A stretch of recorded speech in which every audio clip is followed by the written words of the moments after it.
Remarketing. Anybody heard of remarketing, retargeting? No? All right. This is one of Google's latest betas that has gone public in the last little while. And what this allows you to do is segment out an audience of people who have performed some sort of action on your site. So they've been to your site, maybe they've started to fill out a form, they've started to complete some sort of conversion, but they haven't finished, and they leave the site. What you can do is place all of those people in a bucket, and then as they hit sites that are part of Google's content network, which includes sites like the Globe and Mail, the Star, New York Times, niche blogs, media sites, well, YouTube, you can place an ad in front of them. So Google identifies that as the person who was at your site, who didn't convert the way you wanted them to convert, and you can re-engage them. So the only people you're marketing to are the people who have already shown interest in you. Now I'm seeing the hands go up.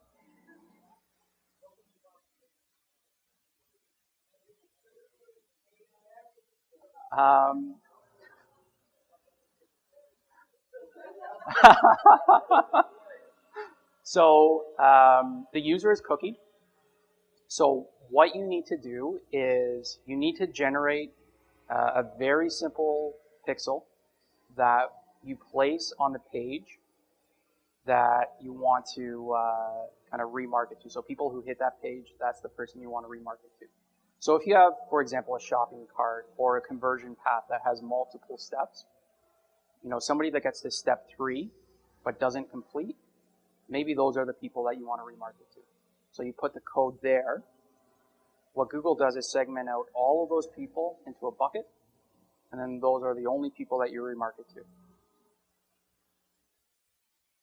The one caveat is you have to have at least 1,000 people in that audience for privacy reasons. So you can see that number grow. Once you start your remarketing campaign, you've installed that pixel. You can see that number grow from 20, 50, 500, 800. The moment you hit 1,000, Google will start rotating those ads into market and only show them to those people who are in that audience. You can set the cookie length. So yes. Yes, it does. Depending on what you set it to be. How is it presenting them? So it's whatever ad you place within the system, whether it's an image ad, a flash ad, a text ad, that's what you upload. And they're presented on whatever site the user visits that's part of Google's content network. So, you know, you visit a site and you see a banner ad, a skyscraper, a big box. It'd be presented just like that, as long as the site is part of Google's content network and that ad inventory is available. So one of the cool things that you can do is you can start to get pretty sophisticated. If you know somebody's looked at a certain subsection of your site, maybe it has to do with a certain price point of rental, maybe certain room sizes. If you know what that user was looking at, you can tailor your message to what they were looking for and try to draw them back in. You can set frequency caps. So if the user doesn't come back after 3 views of that ad, you can cut them loose. You don't have to follow them everywhere and become a total creepo, but you can let them loose at some point. Yep.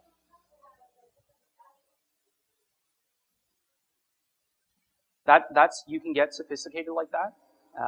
A lot of times I'll simply start out with the same ad, targeted to everybody. Yep, just see if I can draw them back in. Maybe they got distracted for some reason. I have an opportunity to re-engage them. They've shown interest. Let's see if I can pull them back in. If not, fine. If yes, awesome. Cool. I like this one. It's fun. I've put in Facebook, and I've put in Facebook not because it's necessarily, absolutely applicable, but I've included it here because I want everybody to be aware of Facebook as an advertising platform. It's self-serve. It's a cost per click basis. It is a great tool to drive awareness with very, very targeted people. These are just some quick stats that say Facebook's big. I think you all know that. Facebook is the only site in the world where you can hit at least 50% of every age group. So whoever it is you're looking for, they are on Facebook, and you can target them specifically. This is just an example, a couple bullets of how you can segment out your audience. So when I did this, 12 million users in Canada, 5.5 million men, 6.5 million women, 2.3 million single people, 2 million relationships, 408,000 engaged, 2.6 million married, 9,000 guys who live in Toronto who are interested in golf. You can get very, very targeted. You can find whoever it is you're looking for and put an ad in front of them. I have not found Facebook to be that great at driving leads. I have found it to be very good at driving engaged traffic that we do find comes back through search. So if you have a Facebook campaign, you may not see, results coming directly through Facebook. Well, we do find that it positively influences people, and they do come back through search. Yep.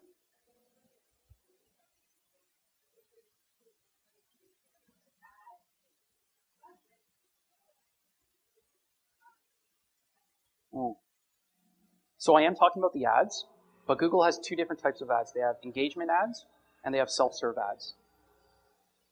I'm talking about the self-serve ads, no minimum. Maybe the minimum's $5. I don't know. So that's the engagement ad. That's more of a traditional buy. You're buying placement on the home page. You're guaranteed a certain amount of impressions. This is self-serve. You have total control. Again, you need to bid, so it's an auction as well. So a lot of those bidding strategies that you would use on Google would translate over to Facebook. Well, like I said, lots of impressions. So as an awareness campaign, I find it to be very strong. Oh, I see. Okay. If you go to the very bottom, where they have like privacy, contact us, one of the options is advertise. Just click on there. It'll say, do you want to start managing your ads today? And you're good to go. From there,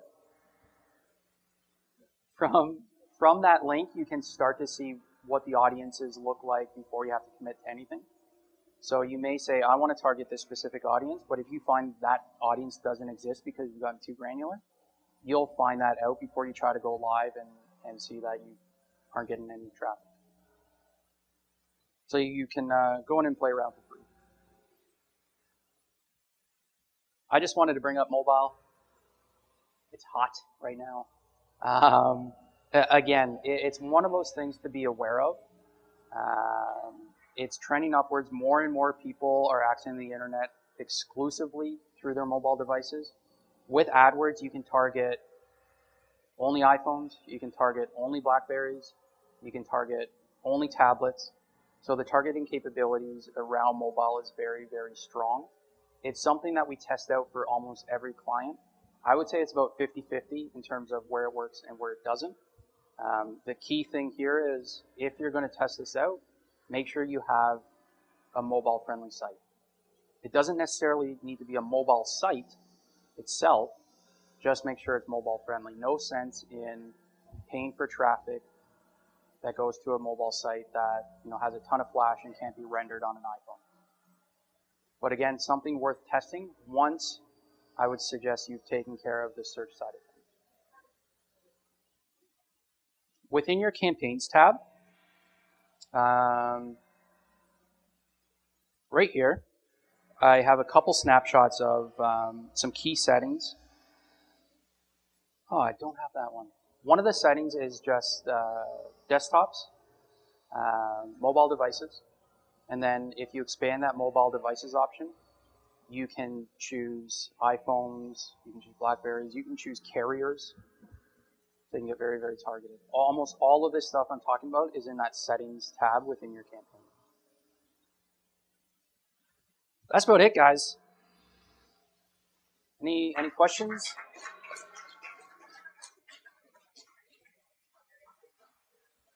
No, eh? All right. Well, I release you into the wild. Have a good weekend.